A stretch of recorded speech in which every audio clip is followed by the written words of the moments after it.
Halo pendengar, tiba saatnya untuk belajar bahasa Jepang. Saya Lilis Ariwati dan Saya Rane Hafid, kami akan mendampingi Anda dalam acara ini. pemeran utama dalam program belajar bahasa Jepang ini adalah Kuong dari Vietnam. Kita akan belajar bersama Kuong tentang berbagai ungkapan yang bermanfaat dalam situasi bisnis maupun pribadi. Dan jangan lupa masih ada pojok Jotatsu no Kotsu, di mana Anda bisa belajar budaya Jepang lebih dalam lagi.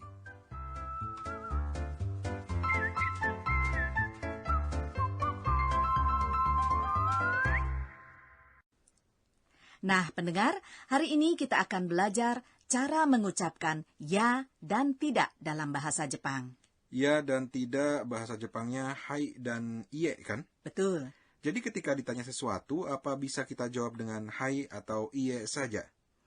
Wah, Rane, kalau cuma dijawab dengan kata itu saja, percakapannya habis dong sampai di situ. Coba dengarkan dulu ungkapan dasar hari ini yang artinya, ya, saya mengerti. はい、わかりました。 Iya ya, ketika kita minta tolong dan mendapatkan jawaban ini, kedengarannya membuat hati kita lega gitu. Betul, hai artinya ya. Wakalimashita adalah bentuk lampau dari kata kerja wakalimas yang artinya mengerti. Oke, mari kita dengarkan dulu percakapannya. Ibu Yamada yang bertugas memandu Kwon menerangkan proses pekerjaannya dalam sehari. Ketika mengecek jadwal hari ini, tiba-tiba dia menyadari bahwa hari ini ada rapat penting. Nah, inilah percakapan mereka dalam pelajaran ketiga kali ini.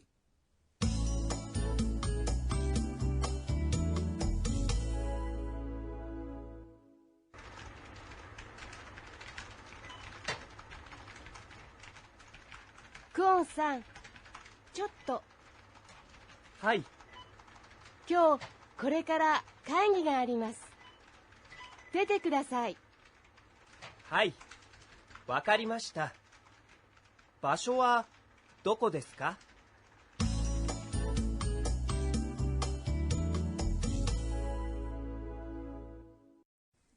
Nah, bagaimana pendengar? Apakah Anda bisa menangkap ungkapan dasarnya? Mari kita bahas satu persatu. クオンさん、ちょっと、 Kwon, ada waktu sebentar? Ibu Yamada memanggil Kuong dengan tambahan sang di belakang namanya menjadi Kuong sang. Chotto biasa dipergunakan kepada teman atau sesama rekan sekerja. Kata ini tidak begitu santun kalau diucapkan kepada atasan. Chotto secara harfiah artinya sedikit. Dalam percakapan tadi, chotto merupakan kependekan dari chotto jikan wo kudasai, yang artinya berikan saya sedikit waktu Anda. はい、 Artinya, ya. 今日これから会議があります。 Hari ini ada rapat, mulai dari sekarang. Kyo artinya hari ini. Kolekara artinya mulai sekarang. Kaigi sama dengan rapat atau pertemuan. Ga adalah partikel yang menunjukkan pokok kalimat.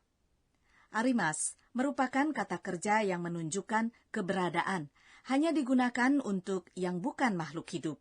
Untuk makhluk hidup seperti manusia, binatang, dan sebagainya, dipakai kata imas. Misalnya untuk mengatakan ada Ibu Yamada.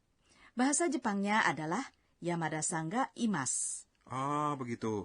Jadi jenis kata-katanya tergantung ya, apakah makhluk hidup atau bukan ya? Ya, benar. Lalu untuk menyatakan hari ini, bahasa Jepangnya adalah kyo, dengan bunyi o yang panjang. Besok, ashita.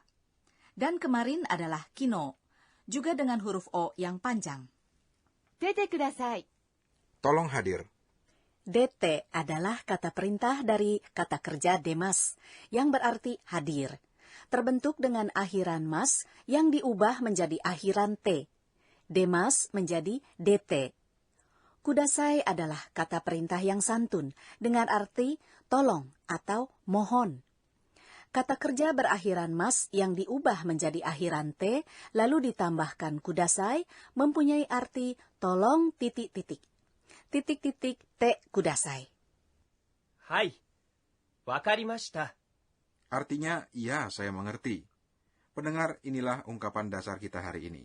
Dan Lilis, apabila kita ingin memberikan jawaban negatif, apakah kita bisa menggunakan kata iye yang merupakan bentuk kata kerja negatif itu? Nah, ini dia. Untuk membentuk kata kerja negatif, kita juga harus mengubah akhiran titik-titik mas menjadi titik-titik maseng. Misalnya, wakarimas menjadi wakarimaseng. Ya, saatnya untuk latihan. Mari kita berlatih membuat kata negatif datang. Bahasa Jepangnya adalah kimas. Cobalah membuat kalimat negatif dari dia datang. 彼は来ます。 Jadi, kare wa kimaseng. Betul sekali.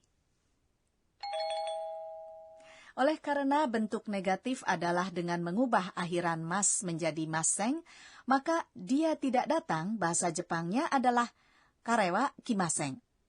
Mari kita dengarkan lanjutan percakapan mereka. 場所はどこですか？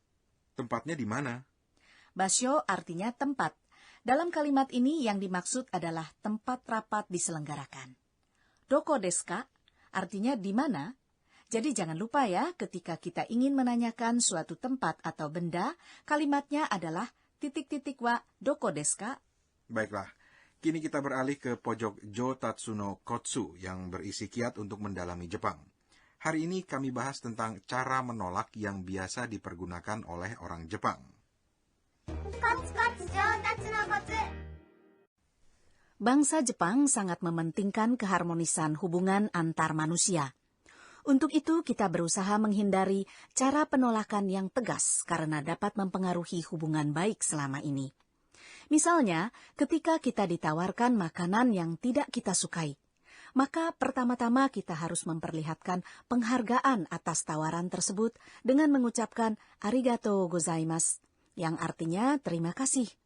Lalu setelah itu barulah kata penolakan yang sifatnya mengelak. Chotto, artinya Kata chotto ini berguna sekali karena bisa dipakai untuk memanggil orang dan juga bisa dipakai untuk menolak. Ungkapan yang tidak langsung ini sering dipakai dalam dunia bisnis. Demikian pendengar pojok Jotatsu no Kotsu. Kini mari kita latihan sekali lagi ungkapan dasar hari ini. はい、わかりました。 Kini mari kita lihat lagi tata bahasanya. Tadi kita sudah mempelajari penggunaan kata hai untuk menjawab atau mengkonfirmasikan hal yang positif. Sementara untuk membuat kata kerja negatif adalah dengan mengubah akhiran titik-titik mas menjadi akhiran titik-titik maseng.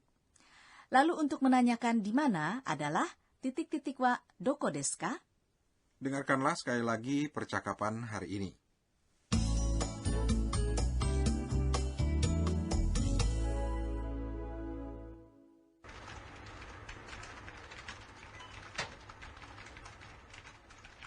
クオンさん、ちょっとはい、今日これから会議があります。出てください。はい、わかりました。場所はどこですか？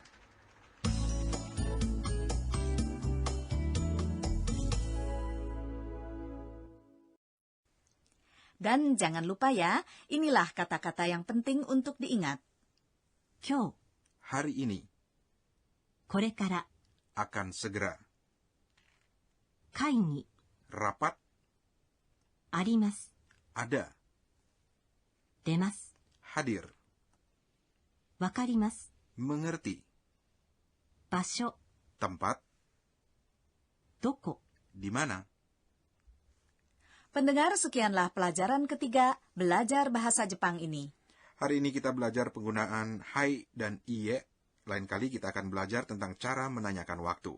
Sampai berjumpa lagi di pelajaran berikutnya. Sayonara.